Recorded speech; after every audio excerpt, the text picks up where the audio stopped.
ഒരു പ്രവാചകന്റെ 2 മക്കളും പ്രവാചകന്മാർ. അവരുടെ പേര്: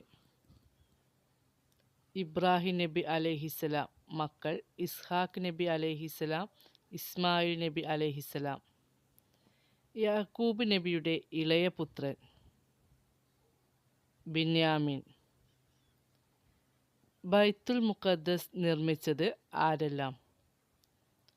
ദാവൂദ് നബി അലൈഹിസ്സലാം, സുലൈമാൻ നബി അലൈഹിസ്സലാം. സ്വപ്നവ്യാഖ്യാനം പറയാൻ കഴിവുള്ള പ്രവാചകൻ: യൂസുഫ് നബി അലൈഹിസ്സലാം. പിതാവില്ലാതെ ജനിച്ച 2 പ്രവാചകന്മാർ: ആദം നബി അലൈഹിസ്സലാം, ഈസാ നബി അലൈഹിസ്സലാം. ആകാശത്ത് ഇപ്പോഴും ജീവിച്ചിരിക്കുന്ന പ്രവാചകൻ: ഈസാ നബി അലൈഹിസ്സലാം.